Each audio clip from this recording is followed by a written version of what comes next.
Hello! So, good afternoon. Again, after ng ating canopy walk doon sa Dreamcatcher, after noon, pumunta lang kami sa aming hotel para magbihis.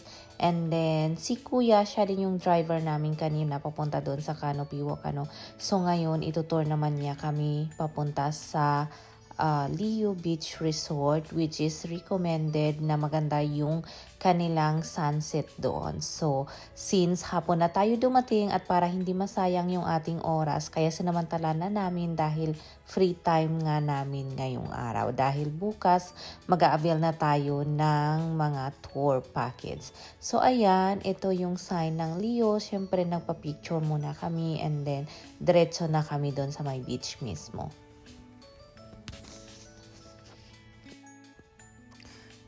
Anyway guys, yung bayad namin kay Kuya, hindi ko lang matandaan exactly. I think it's 300 or 400 pesos. Pero pwede kayong tumawad guys kung magbigay yung mga tricycle driver ng presyo nila. Pwede ninyong tawaran.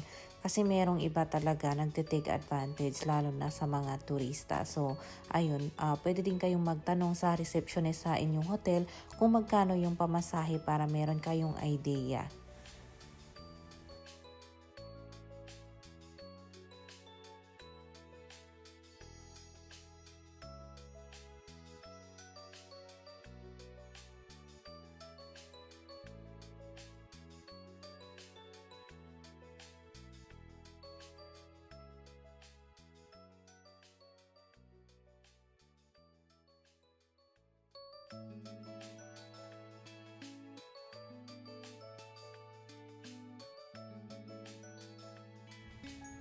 Tingnan nyo naman ito guys, ang ganda, kakaiba yung design niya. So ayan, actually papasok na tayo sa may resort mismo kasi medyo malayo-layo siya sa may main road. So ayan, tingnan nyo parang papasok tayo sa jungle.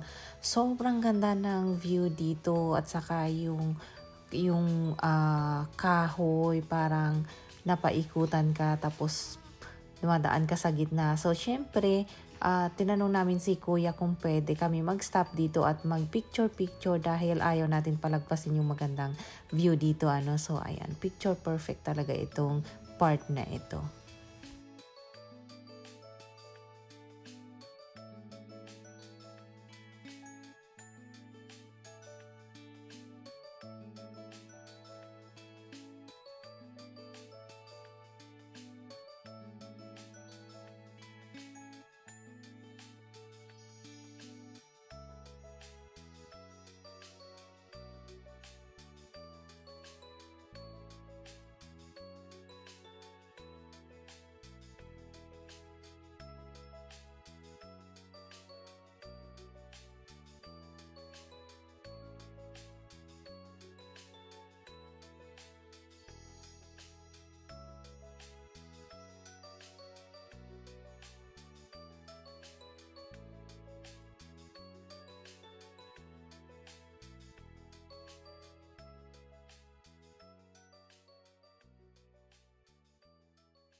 Finally, andito na tayo sa resort mismo.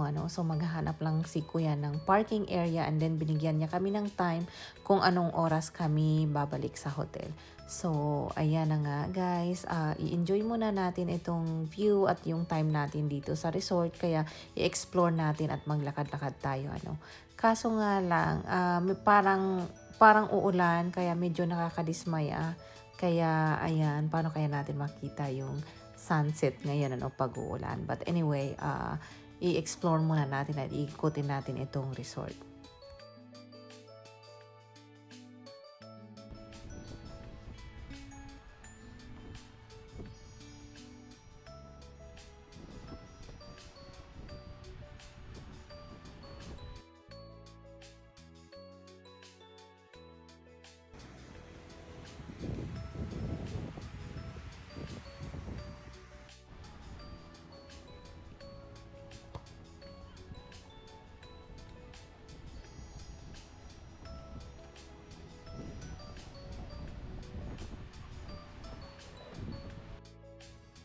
So, ayan na nga guys, tinanggal ko yung aking sandal dahil mas masarap sa paa maglakad yung nakapaa ka kasi sobrang ganda ng kanilang buhangin dito.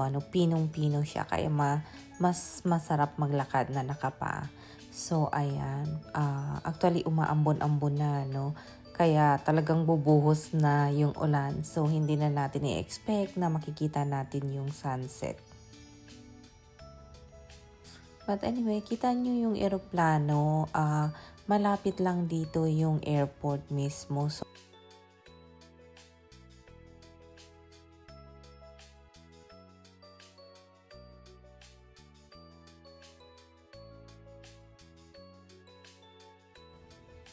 So, ayan na nga guys, nagtatakbo na ako dahil nga bumubuhos na yung ulan. So, kailangan namin ng pamangkin ko makapunta dito sa may tulay nila para makapag-picture man lang bago umulan ng malakas. And then, after namin magpa-picture dito, pupunta tayo sa kanilang restaurant para mag-dinner na din. Para hindi na tayo maghanap ng kainan mamaya pag uwi natin sa hotel, magpapahinga na lang. So, ayan. Kaya ayan, mag-picture-picture lang tayo bago tayo babalik.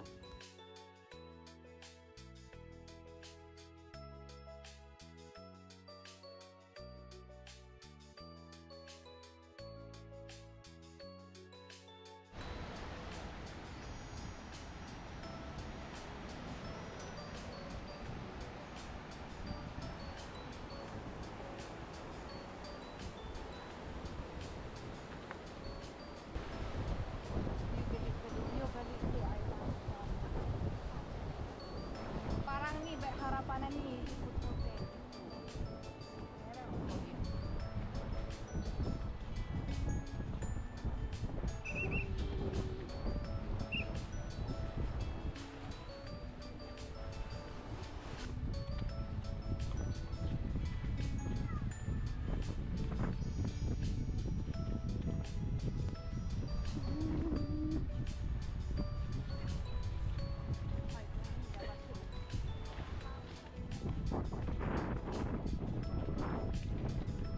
Diyan ko.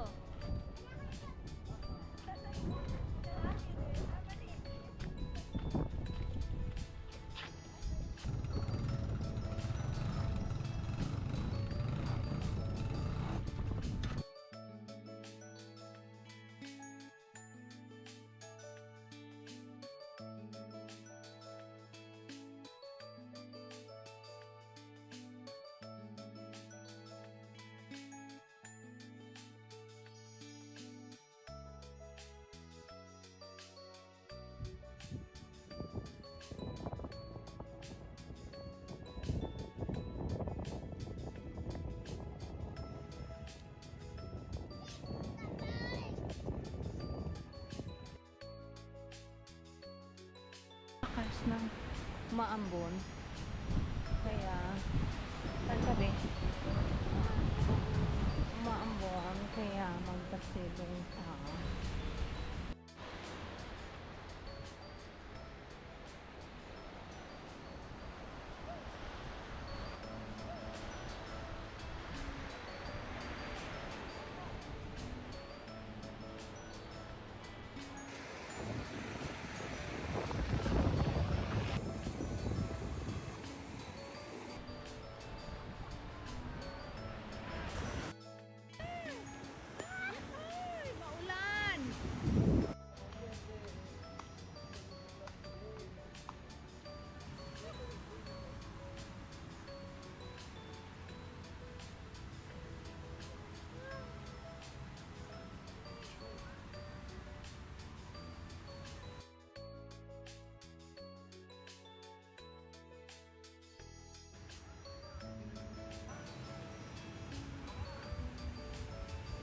So, ayan na nga, yung sunset, hindi man natin nakita. At least nag-enjoy naman tayo kahit papano.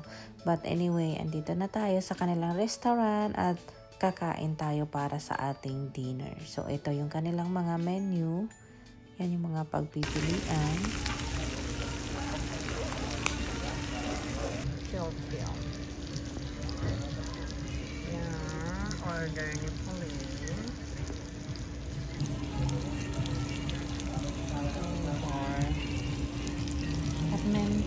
hi.